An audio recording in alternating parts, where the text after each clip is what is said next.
um, and it's actually gorgeous outside today. So I hope at some point you just suck in this beautiful day and make the most of it. There's no question that the time that we're in is fading and the winter is quickly approaching. So we only have about another, I think 6 or 7 weeks left of summer. So let's just take in every moment as we possibly can. So we're talking about the soul. And we've spent some time last week learning a little bit about, what the neshama is. We spoke about different realms of existence. We spoke about the nefesh hasichlit, the nefesh habihimit. We spoke about the nefesh hatzomechet. We spoke about the inyan hativ'i. We spoke about the neshama, the ruach, the nefesh, the brain, the heart, the liver. We spoke about the medaber, chai, the tzomech, and the domem, the different levels of existence. Now, all these levels of existence all express themselves in a very unique way in this world. They animate the physical material world.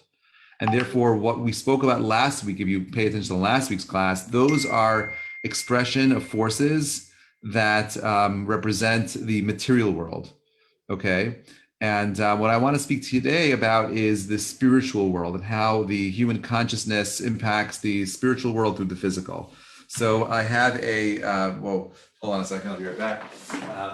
Have a little handout here, but you're not here with me, but I have a little handout over here, okay? So you have this is really bad, doesn't work very well, okay? I'm gonna share it on my screen. So you can see that. That is the sheet that I'll be using. I'm gonna share it on my Zoom screen. For those of you that are on Instagram, that's what it looks like. I'll be referencing this particular sheet over the next 10 minutes. But for you guys on Zoom and Facebook and wherever else you're watching this, just give me a moment. I'll share my screen with you so you can see what I'm looking at. Okay. Can you show it again? I can't see anything. I'm going to show. I'm going to put up the virtual background overrides it. I know. Give me a moment. I'm going to share it with you properly. Okay. So Marie, because I want you to see this. Okay. Share screen. And I want to share a page. Here we go. Let's share this. Voila. Okay, that is my screen. Okay. Let's hide the sidebar and let's see if we get more space in there. Okay, so you can see that. Okay, this is a breakdown of the Sefirot. Okay, how they manifest themselves in the physical world and in the spiritual world. So I'll explain what everything means on this sheet so that it's super clear and that you have complete understanding. For those of you who are watching again on Instagram, we're talking about this particular sheet over here. And at any point, if anyone wants a copy of this, I'm happy to send it to you. It's a breakdown of how the Sefirot apply to us in the physical world. So now what's going on over here? Okay, so you have like this. You have something called Chabad, right? You've heard of Chabad. Chabad comes from this concept on the top right of the page. Chokhmah, Bina, and Da'at, right here. Chabad.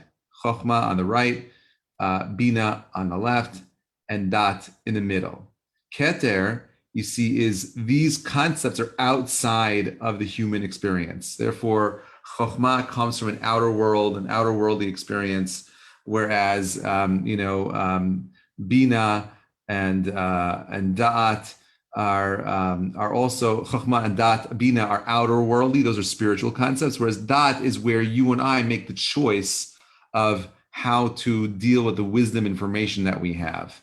Okay, so hold on a second. Just admit this person.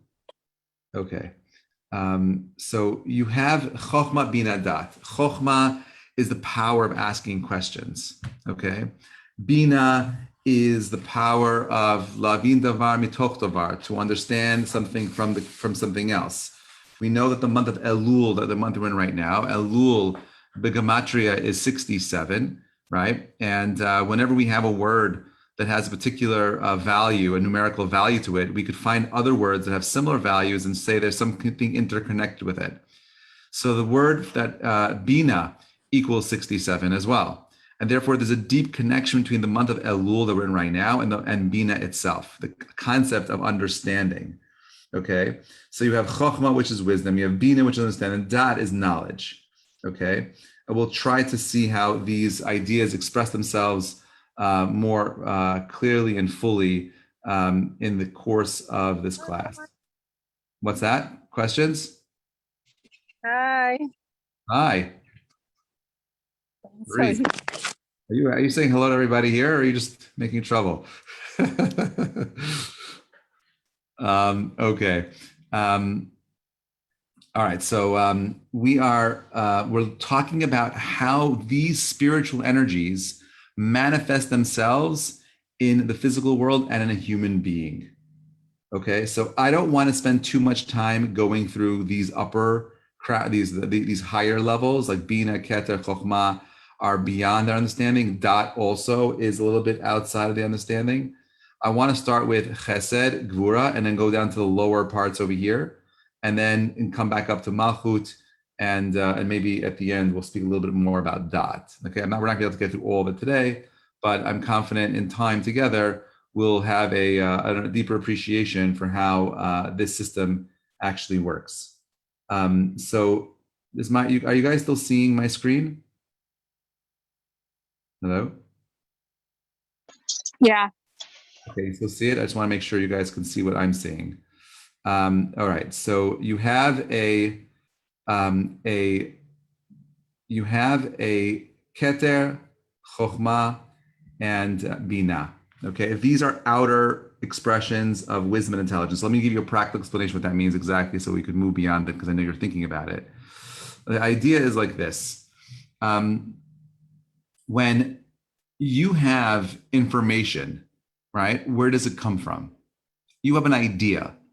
Where does that idea come from? You wake up in the morning like, holy cow, like this is just a crazy thought that I had. Where does that thought emanate from? Where does it start from? Is that something that starts in your mind? Okay, so good. So Marie's already jumping ahead. She's right. Obviously, everything comes from God, right? But it's important to make the distinction between what are my thoughts and what are things that are coming from outer worldly experiences.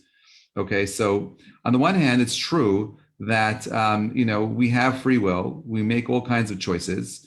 We could do whatever we want with the information that we have, but ultimately, the source of so much of what we think we know or that we think is original is coming from an outside source. Musicians speak about this all the time.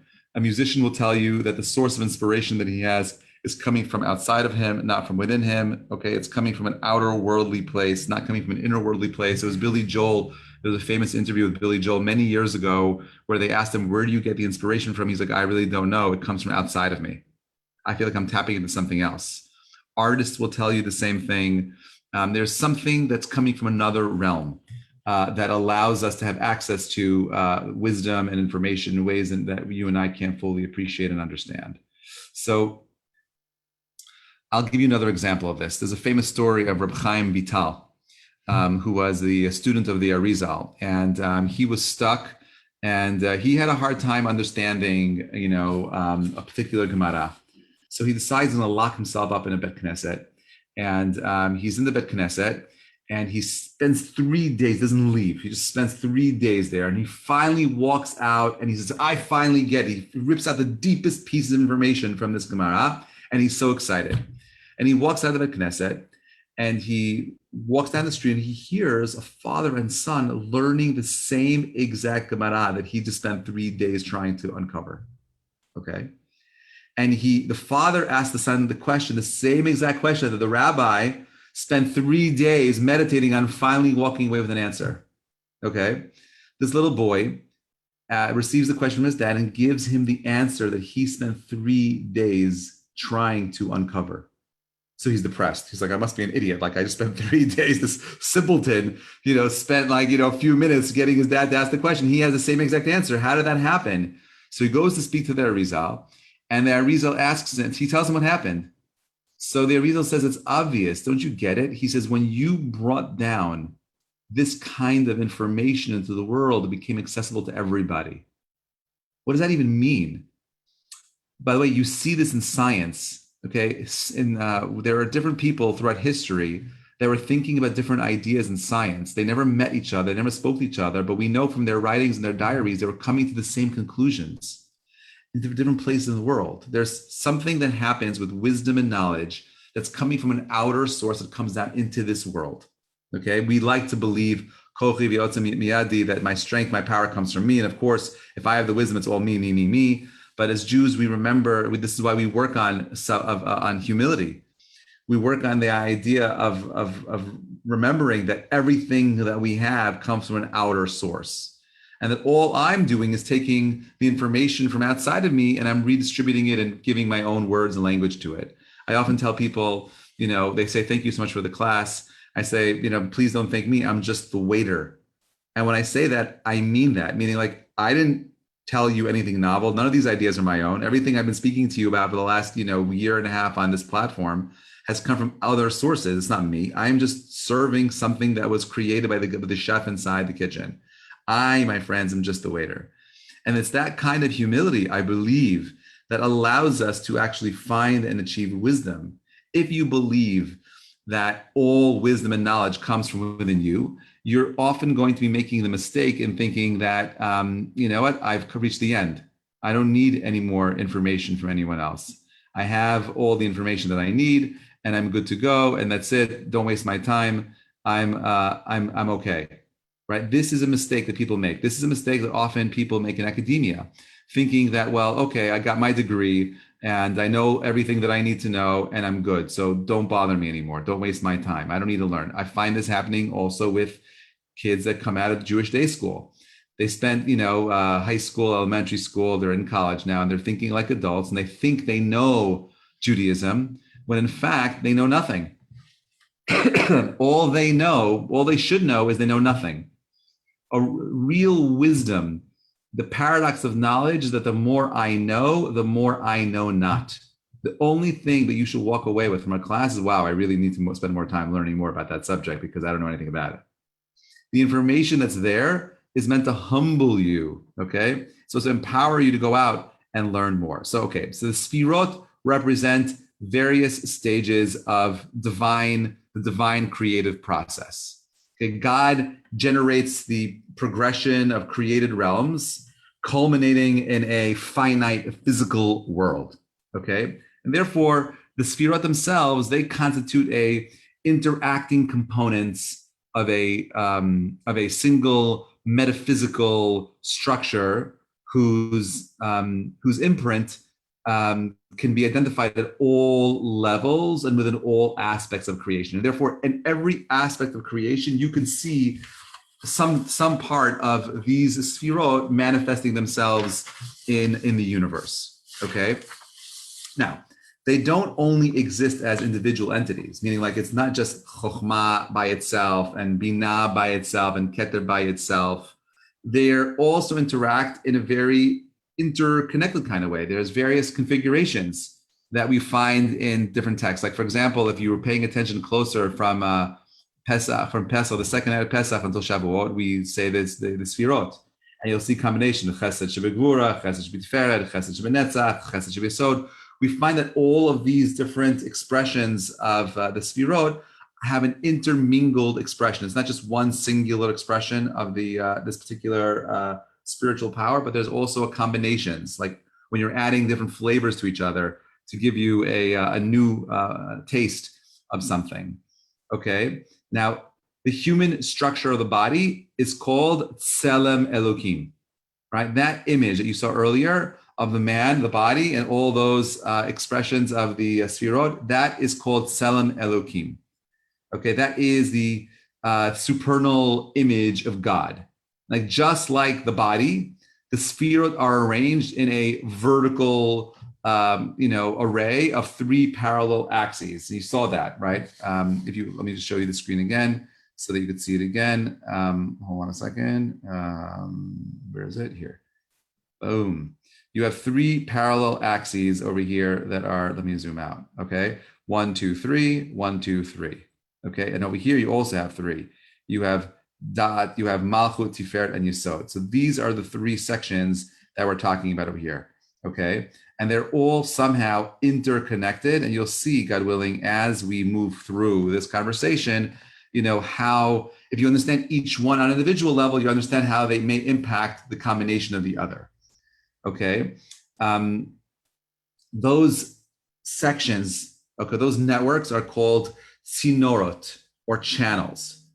And they carry a flow of divine energy throughout all of creation. Okay, there's also subgroups of Sefirot. There's prime groups. We're not going to go into all of that. Okay, the highest level of cognitive dynamic is Keter, Chochma, and Bina. Okay, and that's the power of the soul. Chochma, Bina, and Dat is the power of the soul. The subgroupings underneath that's comprised of Chesed, Gvura, and Tiferet, and that defines the primary emotion. And then you have Netsaf, Hod, and Yesod, which defines the pragmatic forces in man. Malchut can be thought of as either a appendage of the last subgrouping of this manifestation of energy that precedes it. Okay, another way of defining the Sefirot is called Patsufim Profiles. A Patsuf is described in terms of the human form. It's used to represent the expansion of a Sefira or the group of a Sefira into an independent configuration with 10 Sefirot of its own. Okay, according to Kabbalah, the Sefirot of Keter, Chochma, Bina, and Malchut each possess two interrelated Patsufim, whereas the six Sefirot from Chesed through Yesod form their own independent pair of Patsufim. I know this sounds a little bit confusing, but I'll explain these terms as we move on. I just need to get you somewhat familiar with the terms so that we can have the conversation, because this is a deep conversation and it requires a lot of background information that I'm trying to give you in a short period of time. Okay. Keter always appears at the top, middle, right? And that corresponds to the Tzel Melukim, that's the skull. The Sefira of Keter has two Patsufim, an outer Patsuf, which is referred to the Arach Anpin, and inner Patsuf, which is called Atik Yomin. I don't want to confuse you, just know that it exists, it's there. Chochma appears in the configuration of Sefirot at the top right side of the person, and that corresponds to the Tzel Melukim of the right hemisphere of the brain. So Chochma represents the right hemisphere of the brain. Okay, in its fully articulated form, Chochma has two Patsufim. Okay, there's something called Abba Ila, the father, the supernal father, and the lower is called Yisrael Saba, right, or Israel the elder. And these two Patsufim are referred to as the Abba, the father. What each group has a subgroup. Bina appears in the configuration of the sphere on the top left axis, right? And that's also the left hemisphere of the brain. In its fully expanded form, Bina possesses two Patsufim also. The higher Patsuf is referred to Ima Ila, the mother, and the lower part is called Tuna, or comprehension. Okay, and these two Patsufim together collectively is called the Ima, the mother. Okay, now the union of Chachma Bina, the father and the mother, the left and the right hemisphere, in Kabbalah they're known as the higher union. Okay, and the Zohar calls these two as the companions that never separate. So imagine like the brain, right? It has these two different parts. Okay, you have the Chochma and the Bina, or the father and the mother, or the masculine and the feminine, however you want to break it down. And there's an integrative force, a marriage that bridges the brain in these two ways, where they're all interconnected and interacting with one another. Okay, Da'at is the third and the last conscious power of the intellect and creation. Okay, generally, Da'at is only counted with the Sefirot when Keter is not, because Da'at represents the inner dimension of Keter itself. Okay, we're talking about the realm of inner consciousness. Therefore, Da'at appears in the configuration of the Sefirot along in the middle axis, directly beneath Keter. It corresponds to the Tzel Melukim, or the cerebellum. That's the posterior brain. Okay. Now, in the Zohar, Da'at is referred to as the key that includes the six. The key of Da'at opens all six attributes of the heart, the emotions, and fills them with life force. Chesed appears in the configuration of the Sefirot along the right side, directly beneath Chokhmah, corresponds to Tzel Melukim, or the right arm.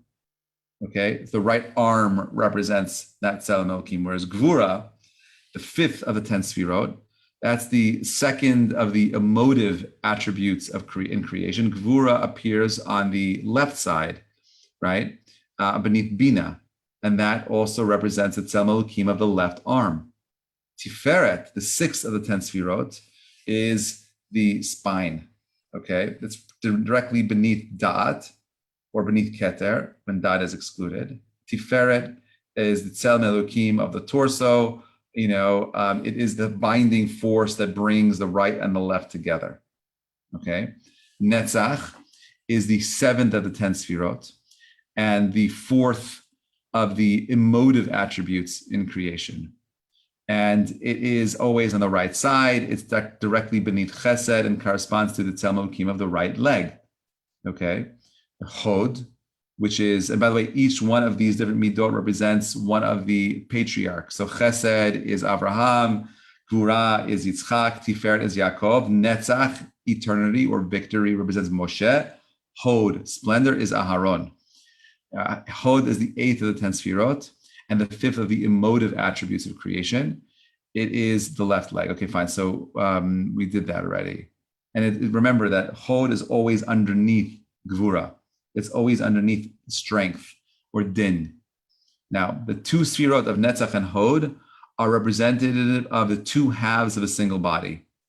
And this is because with respect to Chesed and Gvura, the right arms, Netzach and Hod could only perform their functions in unison where they're walking together, right? Whereas Gvura and Chesed can have they could function in a different way. They could function independently, but Netzach and Hod go together. Yesod is the ninth of the 10th Sefirot, and it is the sixth emotive attributes within creation. It appears on the configuration of the man that you saw along the middle, right, directly beneath Tiferet, Yesod. It corresponds to the Tzel Melukim of the procreative organs, both in the male and in the female. It's the womb. Okay, so Yesod is expressed by the reproductive organs. The sixth Sefirot, from Chesed to Yesod, they join and develop to form what we call the Patsuf of Zeir Anpin. Zeir Anpin it is the brain power. Okay, it is the force of decision making. Okay, that is the form of the Patsuf of both the Abba and the Ima. Okay, it's the sphere of Chachma, Bin, and that coming together. That is how the system works in a nutshell. Now, Malchut, which we did not speak about yet, is the last of the 10 Sefirot. Malchut is representative of Yosef. Yesod is David HaMelech. Excuse me. Malchut, again, is the last of the 10 Sefirot. It is the final emotive attribute within creation. Okay, and in it, it has the potential or the latent state of all the things that we described above. Okay, Malchut appears in the configuration of the Sefirot and the bit in the middle axis again. Okay, Malchut corresponds to the mouth. Okay, and it is often referred to as the Olam HaDibur, the world of speech. Okay, remember, spoken words represent the essential medium of self-expression. Okay, not allowing not only to reveal the outer reality, but to guide and influence the reality as well. And therefore, speech allows us to exercise authority over Malchut. The literally meaning of Malchut, that's what it means. Malchut means to rule. Where does it come from? Power of your speaking. Okay, Malchut also is a way of identifying with the outer reality. Okay, imagine a king, right? A king requires exercising kingship, requires the highest level of sensitivity when you're trying to rule over something. Every individual aspect of creation has to accept divine authority, and only then can the ultimate good of the mundane be, assured. The soul can only be perceived and ascend to the higher Sefirot through the portal of Malchut, which is what we're aiming for. Think of it like this. Everything in history, we always, in current history, is a way of bringing everything to something called Mashiach. Mashiach is the greatest expression of what Malchut is. Okay, that is the gate to God. Okay, that is what we're aiming for. Now, in one's service to God, this means being totally committed. Okay, you're talking about Yirat Shamayim. Okay, this is done. When this is done, the result in Galut Hashchina will come to an end. Okay, this is all of the Sefirot themselves. Okay, now, Chokhmah represents, we talk about the emotional, expression of these traits. So you have Chokhmah Bina Dat. Chokhmah, we said, is wisdom. And Chokhmah, that represents in the inner aspect within man and the microcosm versus the macro. The macro of Chokhmah is wisdom. That's the external aspect. But internally, Chokhmah represents selflessness. Okay? Whereas Bina, on an external level, represents understanding. And the internal aspect of Bina represents joy. Dat, knowledge. And internally, Dat represents unification. Chesed, kindness, externally. Internally, love. Gvura, strength, externally. Internally, Gvura is fear. Okay, Tiferet, beauty, mercy, Rachamim, externally. Internally. Netsaf, right, eternity. The external aspect is victory or eternity, and it represents within the microcosm of man the power to prevail. Hod, splendor, externally. Internally, sincerity. Yisod, the foundation, right? The male organ over there again, or the female organ, reproductive organs. That internally represents the power to bond. Malchut, kingship, represents service. Now, how interesting is that? Who here wants to be a king, right? Or a queen? Everyone here wants to rule. But in Judaism, the idea of Malchut isn't just to go ahead and have power. Malchut represents the power to serve. Okay, it's not what you think it is. Malchut is the power to serve. This is what we're ultimately trying to achieve. The system itself, as we'll see over the next few weeks, breaks down in a very unique kind of way. Okay, it breaks down in a way where each aspect of our personality, each aspect of our soul has an expression in a different midah, a trait, both internally and externally. And what we're going to do over the next few weeks is break down each one of these 6, 10 systems, right? Because we could see them in different ways, internal and external. And we're going to break it down so that we could see how to apply them within ourselves. If you are not familiar, on Monday nights for young professionals, I do a class on character building, character traits itself. This all ties into that, but this is coming from a very different place. The Musar masters, when they talk about a midah of chesed, of kindness, right, or gvura, of strength, they're talking about it from the practical application of how a human being can redefine their attributes and become greater human beings. But in the world of Kabbalah, we're talking about how these ideas express themselves in a spiritual plane and how that spiritual plane impacts the physical. So it's very different. Whereas the Musar masters are talking about the physical expression of those traits. The Kabbalists are talking about the spiritual, impacting the physical, whereas the Musar masters are talking about the physical impacting the world around us, different stages of creation, different stages of reality. I know that was a lot. If you want, I'm happy to share my notes with you, but God willing, we're going to go through all of this again in a more uniform kind of way. I'll go through each one. I just want to give you an overview. This class was introduction and overview of the Sefirot. And God willing, over the next few weeks, we're going to break each one down slowly so that you understand it and that you could internalize it and use this information to ascend to higher levels of greatness. Thank you so much for listening. I look forward to continuing the conversation. If you have any questions at any point, now is the time to ask. If not, forever hold your peace. Otherwise, I'll see you next week.